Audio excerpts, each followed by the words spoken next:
Hi guys, कैसे हो आप सब। होप सो कि आप सभी लोग अच्छे होंगे and welcome back to my channel Sara and Akanksha की लव स्टोरी में एक बार फिर से आप सभी का स्वागत है। स्टोरी के लास्ट पार्ट में जैसे कि आप लोगों ने सुना कि आकांक्षा होती है जो वो त्रिशा एंड उनके फ्रेंड्स की कंपनी खूब इंजॉय कर रही होती है, उनके साथ काफ़ी ज़्यादा हंसी मजाक कर रही होती है। त्रिशा भी जानबूझ के आकांक्षा के साथ काफ़ी ज़्यादा घुलने मिलने की कोशिश कर रही होती हैं और उन्हें यूँ ही दूर से खड़े होकर अनन्या और सारा देख रहे होते हैं और अनन्या को काफ़ी ज़्यादा गुस्सा आ रहा होता है सारा के ऊपर।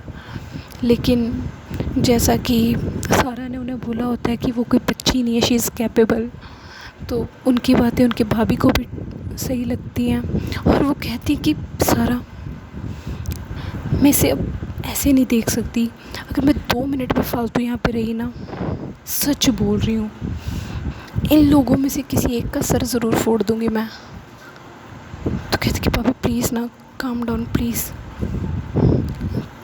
कहती कि बस मुझे ना, मुझसे बर्दाश्त नहीं हो रहा है ये सब। और वो ये सब बोल के वहाँ से चले जाती हैं अनन्या और सारा चुपचाप से आकांक्षा की तरफ देखने लगती हैं और उन्हें भी काफ़ी गुस्सा आने लगता है, उनका भी खून खौलने लगता है कि यार भाभी और समृद्धि ने इतने प्यार से इतने आराम से इस लड़की को एक बात समझाई थी कि ये लोग तुम्हारे लिए ठीक नहीं है, तुम्हारे लिए ठीक नहीं है, लेकिन इसको कुछ भी समझना ही नहीं है और उनमें काफ़ी ज़्यादा गुस्सा आ रहा होता है। तो सारा का गुस्सा तो भाई सारा का गुस्सा होता है, उन्हें इतना ज़्यादा गुस्सा आता है कि उसे कुछ भी बर्दाश्त नहीं होता। जहाँ आकांक्षा अपने so called friends Trisha and उनके ग्रुप के साथ बैठी होती है, हंसी मजाक कर रही होती है और त्रिशा उनके साथ फ्लर्ट कर रही होती हैं और उन्हें बार बार टच कर रही होती हैं। उस तरफ सारा बेहद ही गुस्से से बढ़ने लगती हैं और उनके बिल्कुल ही क्लोज़ चले जाती हैं, बिल्कुल ही क्लोज़, और एकदम से उनके टेबल पे आके ज़ोर से अपना हाथ मारती हैं जिससे कि सभी के सभी डर पड़ते हैं और काफ़ी शॉकिंगली उनकी तरफ देखने लगते हैं। और त्रिशा एंड उनके फ्रेंड्स सभी खड़े हो जाते हैं और सभी की आंखों में एक अलग सी जहर होती है, उनके ख़िलाफ़ एक अलग सा गुस्सा होता है, लेकिन वो कंट्रोल कर जाते हैं क्योंकि त्रिशा उन्हें इशारा करती है कि ऐसी कोई भी हरकत मत करना जिससे कि हमारा बिछा बिछाया हुआ जाल ख़राब हो जाए। और तभी आकांक्षा बोलती कि व्हाट द, ये क्या बदतमीज़ी है, तुम यहाँ पे क्या कर रही हो, और ये क्या तरीका है किसी के भी, तुम्हें अकल नाम की तो कोई चीज़ नहीं है ना सारा। तो सारा कुछ भी नहीं बोलती और वो आकांक्षा का हाथ ज़ोर से पकड़ती है और कहती कि चलो मेरे साथ। तो आकांक्षा बोलती कि मैं कहीं नहीं जाने वाली तुम्हारे साथ, तो बिल्कुल भी नहीं। तो सारा बोलती कि मैंने तुमसे पूछा नहीं है, मैंने तुम्हें बोला है कि तुम मेरे साथ चलो। कहती कि अगर नहीं जाऊंगी तो आकांक्षा का हाथ सारा और भी ज़्यादा ज़ोर से पकड़ लेती हैं। तो आकांक्षा बोलती कि प्लीज़ मेरा हाथ छोड़ो, मुझे दर्द हो रहा है सारा, प्लीज़ मेरा हाथ छोड़ो। लेकिन सारा के ऊपर उनका गुस्सा इतना ज़्यादा हावी होता है, उन्हें कुछ भी फील नहीं हो रहा होता कि आकांक्षा को दर्द हो रहा है या कुछ और हो रहा है, और वो उन्हें ज़बरदस्ती वहाँ से लेके जाने लगती हैं।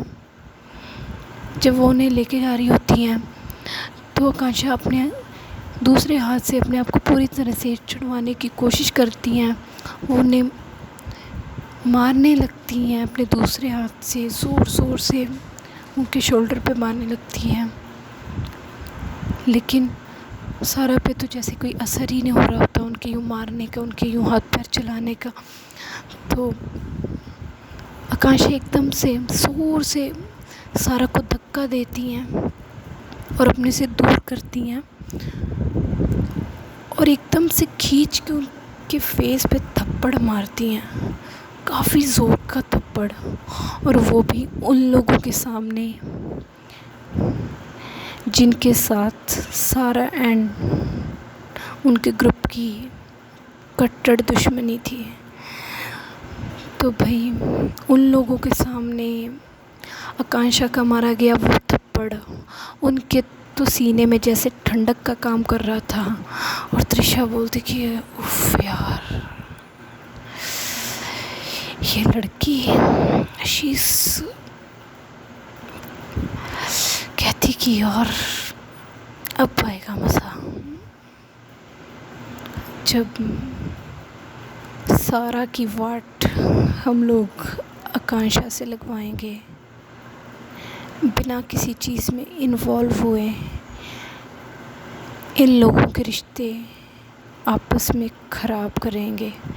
तो ये सब बातें वो अपने मन में सोच रही होती हैं कि तभी आकांक्षा सारा को ज़ोर से थप्पड़ मारने के बाद ये कहती कि तुम बदतमीज़ हो, एक नंबर की बदतमीज़ लड़की हो, इतनी घटिया होगी ये मैंने नहीं सोचा था। मुझे लगा था कि थोड़ी ज़्यादा लड़ने वाली हो, लेकिन तुम इस टाइप की बदतमीज़ी पे उतर आओगी यार, ये मैंने सोचा भी नहीं था। अभी तक मैं तुम्हें झेल रही थी, टॉलरेट कर रही थी सिर्फ इस चीज़ के लिए, क्योंकि मुझे लग रहा था कि तुम स्मृति की बेस्ट फ्रेंड हो, लेकिन नहीं, तुम्हें तो उन लोगों का भी लिहाज नहीं है। बदतमीज़ तो ठहरी तुम्हें क्यों फ़र्क पड़ेगा किसी से, हाँ?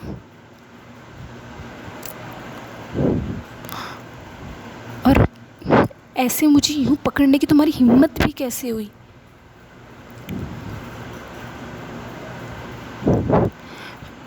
तो सारा बोलती कि मुझे तुम्हें कोई टच करने का शौक़ नहीं है। तुम्हें मॉर्निंग में एक बात समझाई गई थी, क्या तुम्हारे दिमाग में नहीं पड़ी थी तब? तो आकांक्षा बोलती कि ओ कौन सी बात? शायद तुम भूल रही हो कि जीजू ने मुझे ये सब बातें बोली थी कि मैं जिससे चाहूँ उससे फ्रेंडशिप कर सकती हूँ, जब चाहूँ जिससे चाहूँ मिल सकती हूँ, आ सकती हूँ, जा सकती हूँ, and it's my personal life. तुम कौन होती हो ये सब डिसाइड करने वाली कि मैं किसी के साथ बात करूँ ना करूँ, किसी के साथ उठूँ बैठूँ?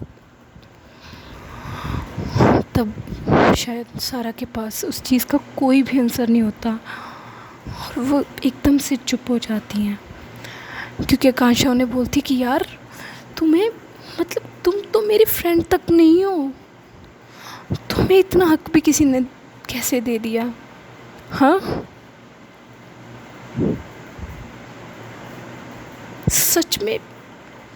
और आज के बाद ना मुझसे और मेरी लाइफ से बिल्कुल ही दूर रहना, वरना मुझसे बुरा कोई भी नहीं होगा तुम्हारे लिए, कोई भी नहीं। और ये बोल के आकांक्षा वहाँ से फिर से त्रिशा उनके ग्रुप के पास चले जाती है और सारा एकदम से जैसे उसको अंदर से किसी ने हिला दिया हो, अंदर तक किसी ने झंझोड़ के रख दिया हो, कुछ ऐसे वो चुपचाप से खड़ी रहती काफ़ी टाइम तक वहाँ पे। और उनके एक फ्रेंड होते हैं, कॉमन फ्रेंड, जो उनकी ये सब बातें जो आकांक्षा और सारा के बीच हुई होती हैं, उन सब बातों के बारे में जाके अनन्या को बता देती हैं। तो अनन्या बिना किसी देरी के वहाँ पे आ जाती हैं, उस जगह पे, उस कैंटीन में आ जाती हैं जहाँ पे ये थोड़ी देर पहले ही ये सब कुछ हुआ होता है। आकांक्षा का सारा को थप्पड़ मारना और उसके बाद की जो बातें हुई होती है उस फ्रेंड ने उसे सब बताती होती हैं। तो अनन्या जैसी आती है वो बेहद ही गुस्से में आती हैं और वो बेहद ही गुस्से में आकांक्षा की तरफ बढ़ने लगती हैं और आकांक्षा की भी नज़र अनन्या की तरफ पड़ती है और वो भी समझ जाती हैं कि काफ़ी गुस्से में है अनन्या इस टाइम पे और काफ़ी गुस्से में उनकी तरफ बढ़ रही होती हैं। और जैसे ही उनकी भाभी की नज़र सारा के फेस के ऊपर पड़ती है तो उनकी नज़र सीधा उनके फेस पे छपी उन उंगलियों पे जा पड़ती है, जिसे देखकर उन्हें अंदाज़ा हो जाता है कि आकांक्षा ने जो थप्पड़ सारा के फेस पे लगाया है वो कितना बुरी तरह से मारा है। और उन्हें उस चीज़ को देखकर और भी ज़्यादा गुस्सा आकांक्षा के ऊपर आ जाता है और वो बिना किसी देरी के अपनी आँखों के आंसुओं को अंदर ही दबाते हुए आगे की तरफ बढ़ने लगती हैं।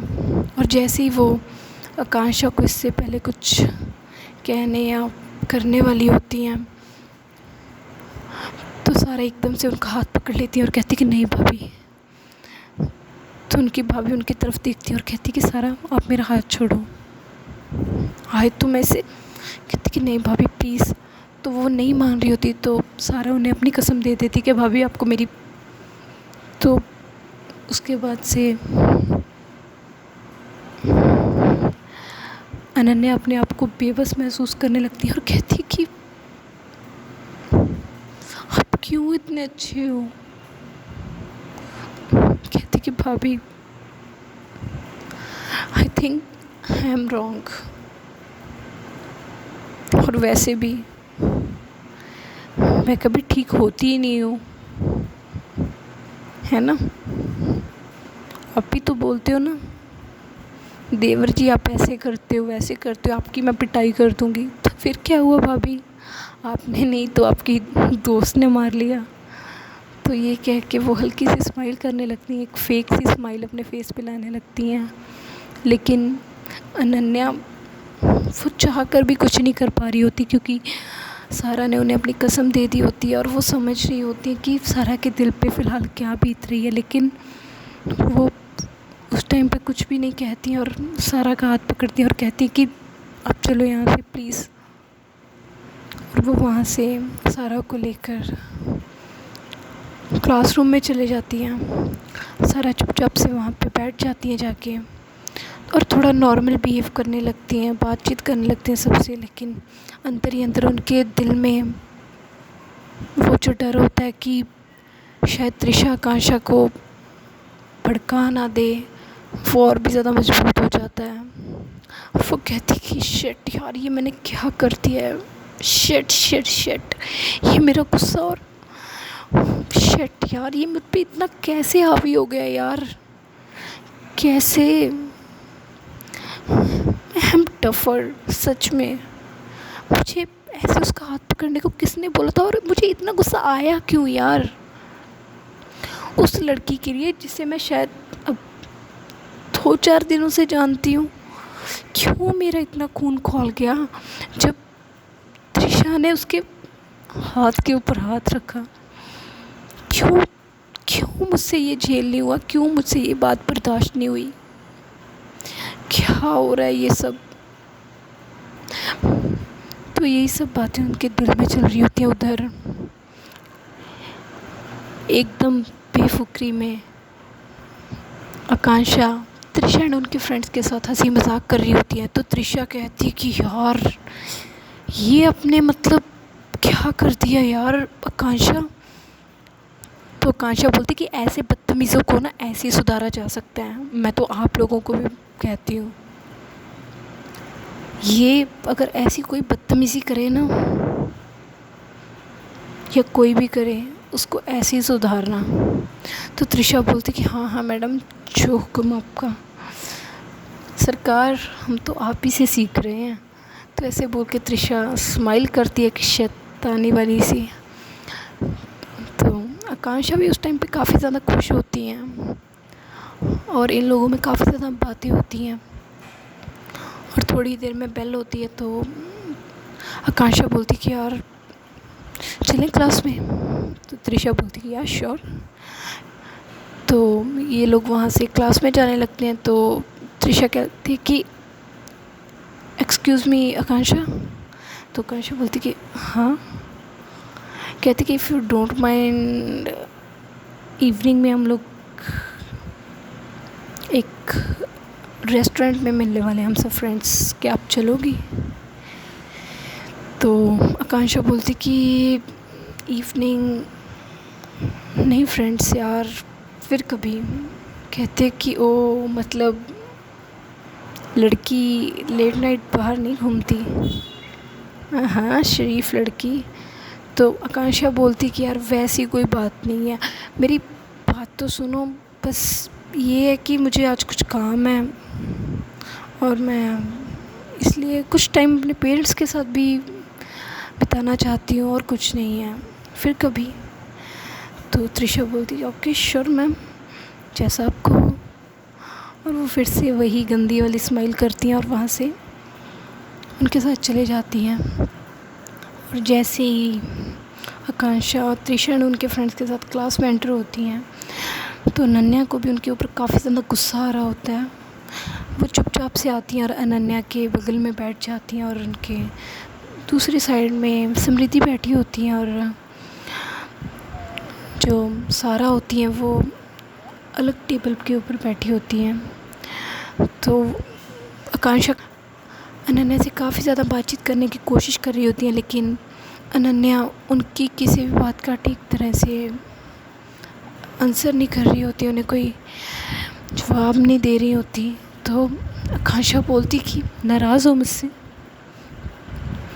तो अनन्या बोलती कि नाराज़ वो भी मैं क्यों आपसे नाराज़ होने लगी। तो आकांक्षा बोलती कि आपसे।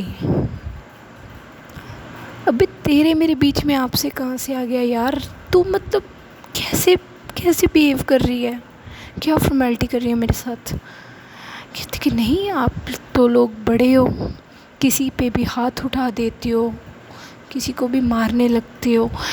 तो आकांक्षा बोलती कि अनन्या, पहली बात तो ये, अगर तुमने अपनी सो कॉल्ड फ्रेंड की तरफदारी करनी है तो प्लीज़, मैं उसके बारे में कोई बात नहीं करना चाहती। और तुम वहाँ पे नहीं थी, जो कुछ भी हुआ तुम्हें उसके बारे में कुछ भी नहीं पता है।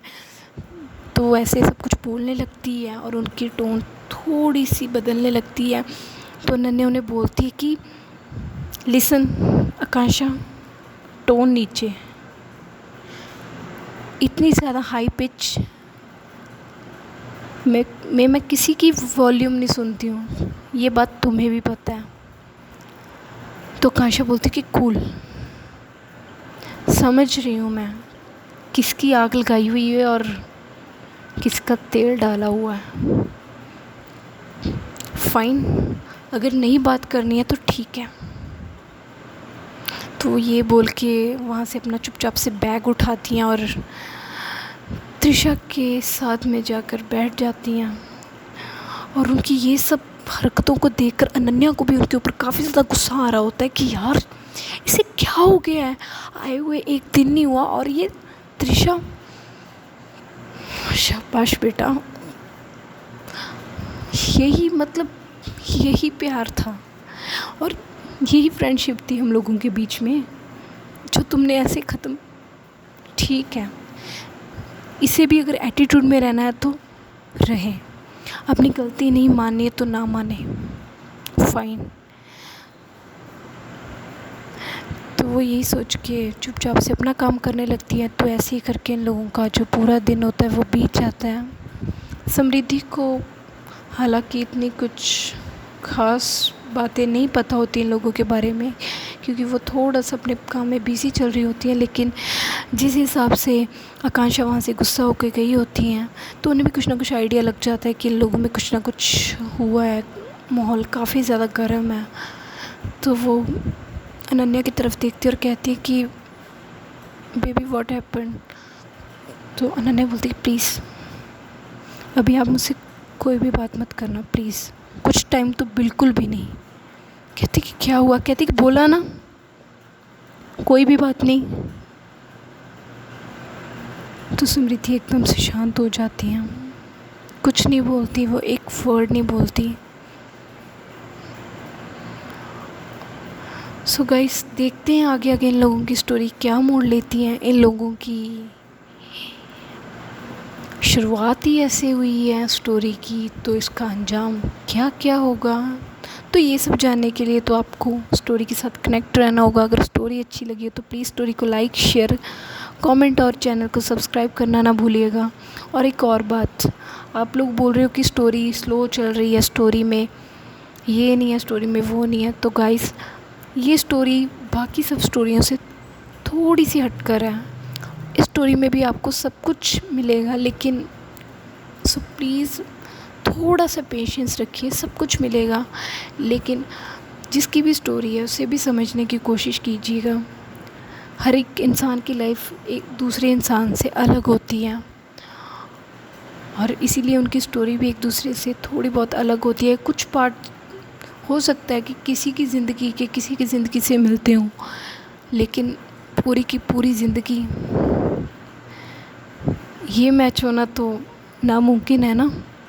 सो गाइस प्लीज़ ऐसे ही प्यार देते रहिए, चैनल को सपोर्ट करते रहिए और चैनल को सब्सक्राइब करें, ताकि मुझे ज़्यादा से ज़्यादा मोटिवेशन मिले आप लोगों के लिए जल्द से जल्द न्यू स्टोरी अपलोड करने का। सो तब तक के लिए good night, take care, bye bye. ध्यान रखिएगा आप सभी भी अपना।